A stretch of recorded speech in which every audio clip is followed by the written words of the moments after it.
Alright, welcome everyone to another coffee tasting. I'm your host, Aaron Taylor, and today we are tasting a delicious Latin American coffee, the Guatemalan Casi Cielo, one of my favorites, and it's a favorite among a lot of people, even people who don't typically like Starbucks, just because of the smooth, well-balanced cup, but we still get those strong dark chocolate notes.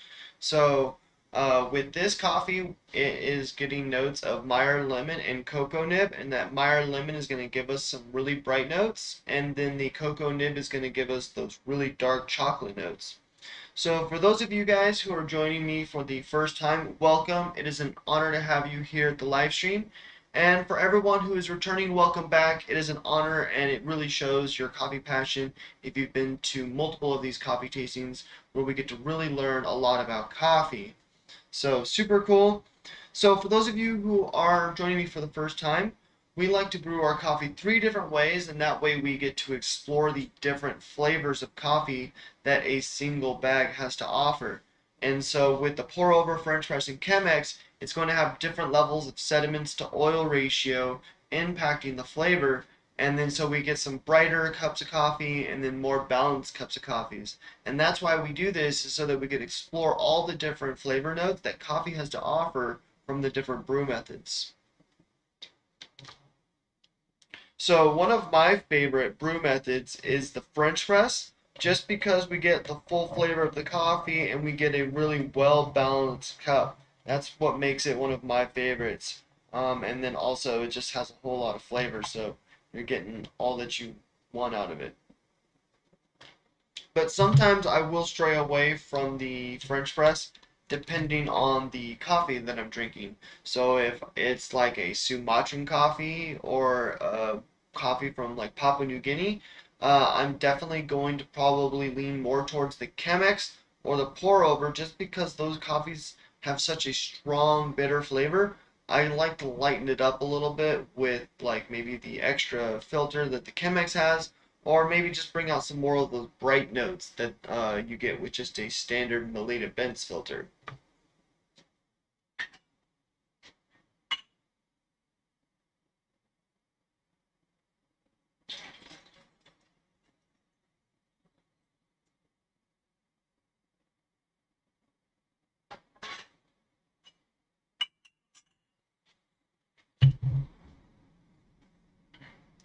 So with each of these different brewing methods, they get a different amount of grinds, a different amount of grind setting, and then a different amount of water as well.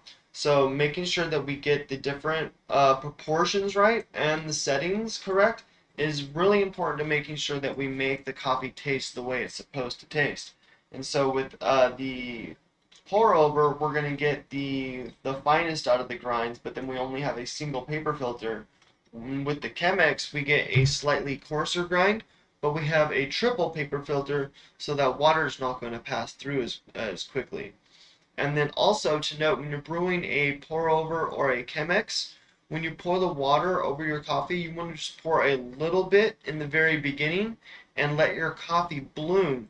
And what the blooming does is it allows the air that's trapped in between each of the grinds to rise to the surface, so that it doesn't get pushed down to the bottom of the filter, creating an air barrier. And the reason why we don't want the air barrier at the bottom of the filter is because it slows down the brewing process, and we're going to end up over extracting our coffee, and it's not going to taste right.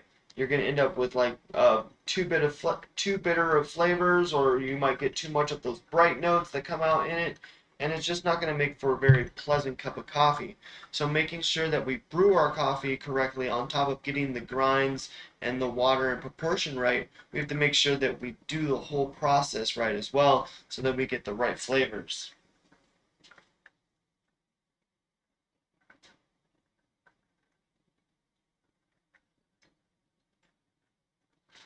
So with Casi Cielo, I think my favorite brew on this one is going to be the French press for sure, just because we get a lot of those dark chocolate notes, and then we have a subtle citrus flavor, the bright Meyer lemon. And so with this, I think it's going to taste really good on the French press, just because we're going to get a lot of those dark chocolate notes versus the Meyer lemon.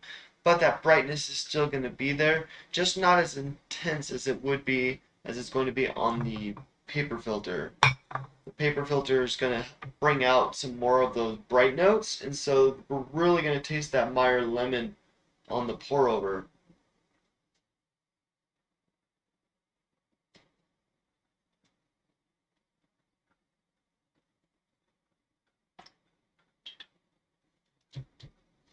And so with this particular bag, it is a single origin coffee. So we're getting coffee from a specific region in Guatemala, which is really nice. I really love single origin coffees. They have lots of distinct flavors. You really get to taste the flavor of the coffee. It's not a whole bunch of regions jam-packed into one bag where you're primarily tasting the primary notes and the individual notes that each different part of the land has to offer isn't really being expressed in that coffee.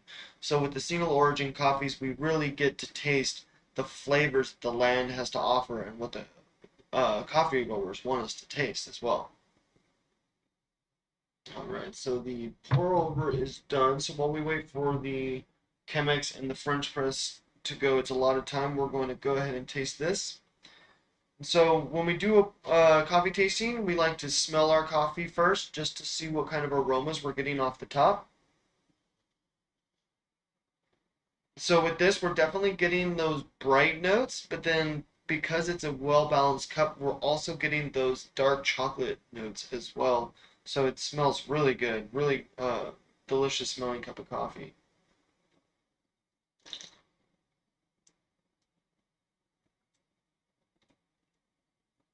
Okay, so we're definitely getting a lot of those bright Meyer lemon notes right off the bat.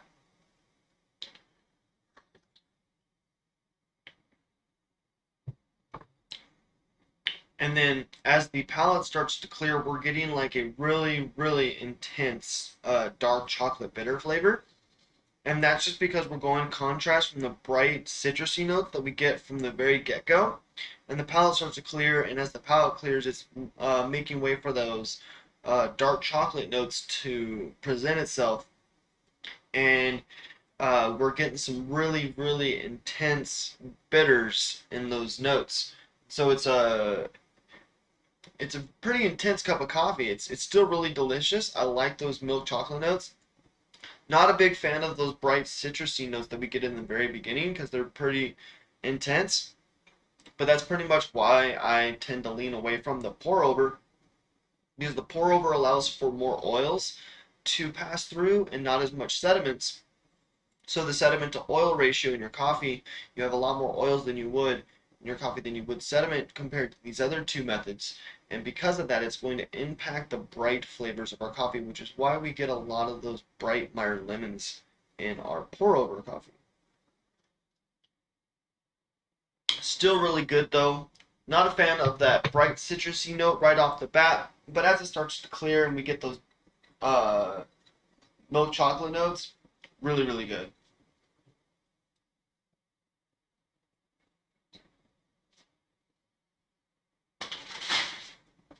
So now we're going to taste the Chemex. The Chemex is going to taste really good on the Casi Cielo, just because the Casi Cielo just has dark chocolate notes with that bright lemon, and the Chemex is perfect for these kinds of coffees because it gives us a really well balanced cup and a very clean flavor. And so with that, we're going to get some really nice Meyer lemon and some really smooth dark chocolate flavors.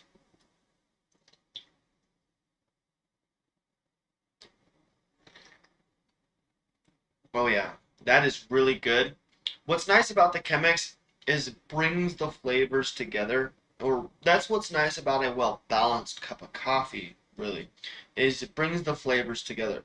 With the pour over, we get a whole lot of that bright lemon flavor in the very get-go, and then we get the chocolate, so it's kind of like two separate servings, where one is just so strong that you can't taste the other, and as the palate clears, those dark chocolate notes come through. With this, the lemon notes, the Meyer lemon, is so much more subtle and it's so smooth. It's still there in the very beginning sip, But what's also nice is because the Meyer lemon notes are so subtle, we are also getting those dark chocolate notes alongside. So we're not tasting one and then the other.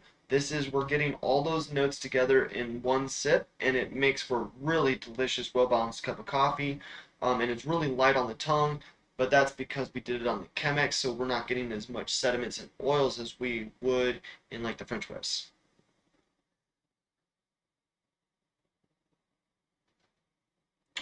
That is delicious. So those milk chocolate notes just come, or sorry, those dark chocolate notes just come through so smooth on the Chemex. That just makes for a really delicious cup of coffee. It really has that chocolate flavor. And so to serve this with like a cup of ice cream would be amazing. Just absolutely amazing. Just because chocolate and ice cream. What else goes better together?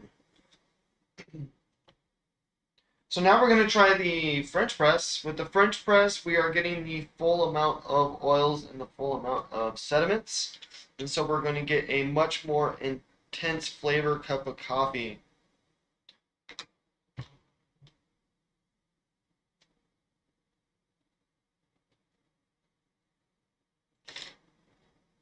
Ooh, that's still really, really hot. That is really good. So what's nice about the French press is even though we're getting more intense flavors than the other two brew methods, we are still get bleh, sorry you guys. We are still getting a balanced cup of coffee. So just like the Chemex, we get a smooth, mellow cup, but it's balanced. We get all the flavors together. This is the same thing, but we're turning up the volume on the flavor. So we're getting a whole lot more flavor. We get a much longer lingering flavor as well. But what's nice about it is it's balanced. We get those bright Meyer lemon notes and the dark chocolate notes together, creating that balanced cup of coffee, making it very pleasant to drink. This is by far my favorite method on Casi Cielo so far, just because we get those intense dark chocolate notes, and that's what I really look for when I drink a cup of coffee. Is I'm looking for those dark chocolate notes, and then pairing it with like maybe some earthy or citrusy notes. But those dark chocolate notes is what I'm looking for in a delicious cup of coffee, and that's all personal preference as well. So everyone has their own preference on what flavor notes are their favorite in particular cups of coffee. So your region that you want to source your coffee from, and then also your processing method is going to depend on what your flavor notes you're looking for.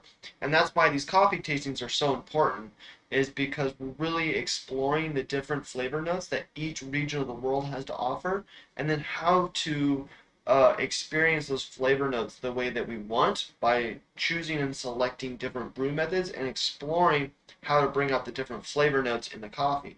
And so that's what's important about this channel, is learning the history and culture of the coffee, and then just learning about coffee itself, the different flavor notes, what each region has to offer in flavor, and then that way so we ourselves can better understand what coffee we like and just enjoy our cup of coffee that much more, because we know the flavors that we're looking for, and we can actually choose coffees depending on the flavors that we're looking for.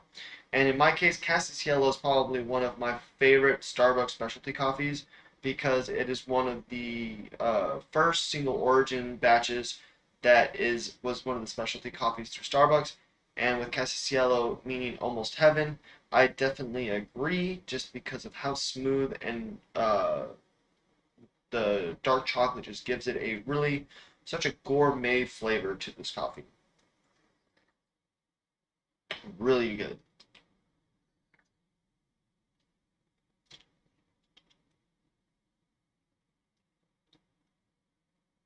And so now that we've really tasted our coffee, we're going to learn a little bit about this coffee. So with this coffee, it comes from a small region of Guatemala, and with this coffee, the reason what makes it so good is the fact that it's grown on the slopes of a volcano. So we have volcanic soil, and it's a single origin, and then the weather is very very cool. They have a nice tropical climate, and so they have the best conditions to grow a really gourmet smooth coffee. And so that's what inspires the name for this coffee, the Casi Cielo, is because it's almost heaven. It's grown in such prime conditions that they're able to extract the full amount of flavor of this coffee.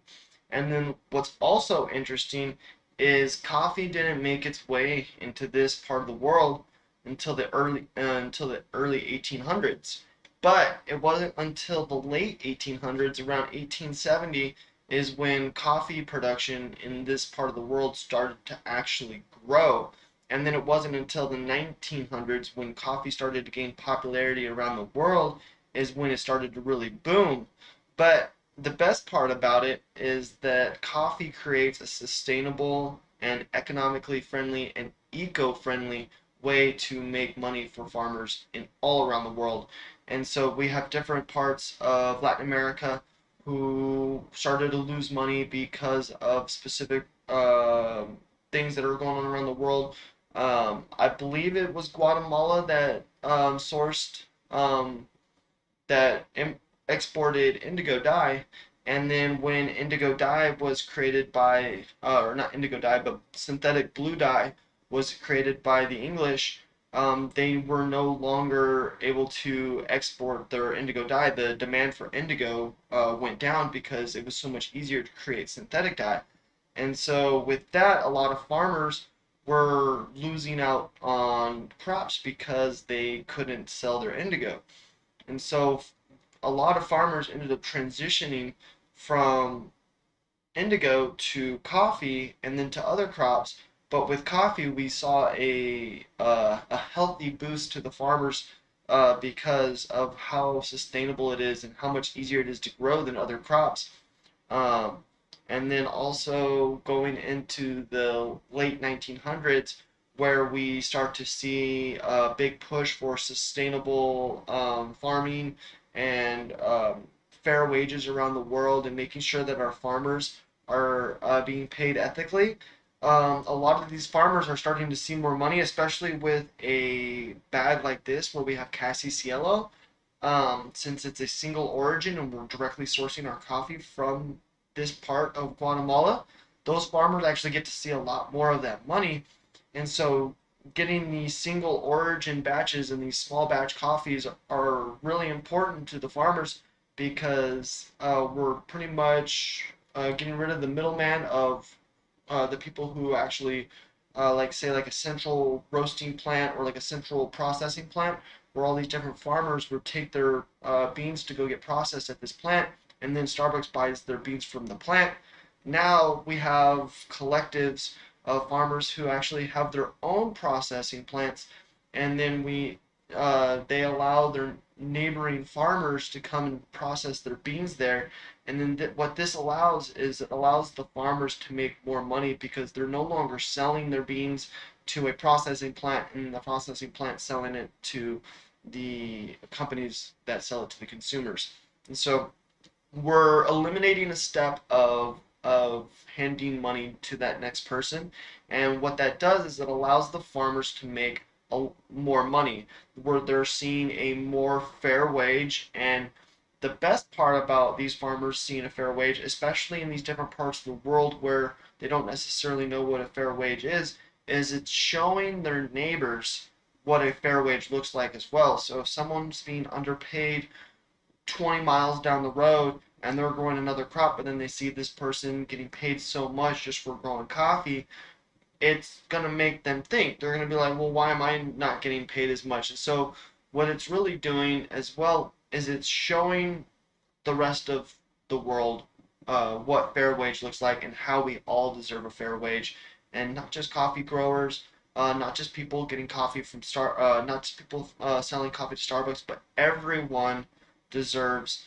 a fair wage and proper farming and all that stuff. And so that's what's important about these single origin batches is it's allowing farmers to make more money, and then it's showing the potential to other farmers of what they should be making, and it's just going to help society grow and make for a better world for all of us to be able to live sustainable livelihoods and be able to take care of our families. And so that's what it all comes down to. And so that just what makes it easier for us to enjoy this cup of coffee. For every bag of coffee that we buy, we are supporting people around the world, not just by giving them a sustainable economy, but we're showing their neighbors what can be provided by a sustainable economy and a sustainable farm and eco-friendly farm and all that stuff. And it doesn't have to necessarily apply to coffee either. There's a lot of things, a lot of different areas of work in the world where people are getting underpaid, and by just through these different movements and by educating each other and learning and sharing these stories, we can inspire people to share more stories. And as these stories travel around the world and people are starting to learn what a fair wage looks like, they can stand up for themselves and demand a fair wage. And as more and more people start to gain this understanding of what a fair wage looks like and understand that they're being mistreated by people who are taking advantage of them, we can make this world a better place. And if enough of us are educated and learn about what a fair wage looks like, then there can be a lot of this mistreatment of people comes from just ignorance of knowing what a fair wage looks like, because a lot of these people don't know that they're being mistreated. And so just by having the understanding of what a fair wage looks like, you can understand that you're not being paid what you should be. And that's where a lot of it comes from. It's just like, your whole life you've been paid $17 a day, and everyone you know around you gets paid $17 a day, say like in a construction company on another part of the world, and you're working on these buildings and you're just getting paid almost nothing for building structures. Um, and then you look over here and you have these farmers who are, it's obviously still hard work, but there's a lot of manual labor as well in construction. And then also you're providing infrastructure for the community. And so to have someone underpaid like that and not knowing that they're being underpaid because $17 is a normal, if you could show them that, you could have this job over here and make 15 times more than what you're making, uh, you're not going to stay in that field. And so what we need to do is we need to just educate these workers around the world on what their work is worth and what their time is worth, and so that they can live better lives. And what's important about that as well is if these people can live better lives, it helps their society grow. They're able to, if you can make more money, you put more money into your community. And as more money gets poured into your community starts to grow. And so by hampering these people with unfair wages, we're also hampering their community. We're limiting their growth. We're not allowing them to develop and grow themselves because they're barely making it on their own. They can barely feed themselves and barely pay for their housing. And so if we can make sure that they get fair wages, it allows for investment in the community. And that's uh, another part of making sure that we grow as a society and making society better, not just for ourselves, but for future children, and making sure that we're sending them into a better world. And so education and sharing these stories with people is very important so that we could all better understand what a fair wage and ethical treatment is all about and what it looks like. Because a lot of people from around the world, they just don't know what fair wage and ethical treatment looks like, so they don't have anything to compare it to. And so we just need to keep sharing these stories and hope that one day they get to see what ethical treatment looks like. And through time, society is going to change, and we're going to help make a better world, not just for us, but for everyone. So, thank you everyone for joining me today's coffee tasting, and I hope you guys enjoyed just learning a little bit about how coffee affects society and how fair wages affect the growth of a community, and not just the growth of the community, but can actually open up the eyes of their neighbors or anyone else in their vicinity of not getting a fair wage, so that they can make a stand for themselves and get what they're worth. So thank you everyone for joining. If you enjoyed today's coffee tasting, go ahead and hit the link above. That is going to be a list of coffee tastings I've done in the past. And the link down below is just going to be a link that YouTube thinks that you might like. So thanks again everyone, and have a great day.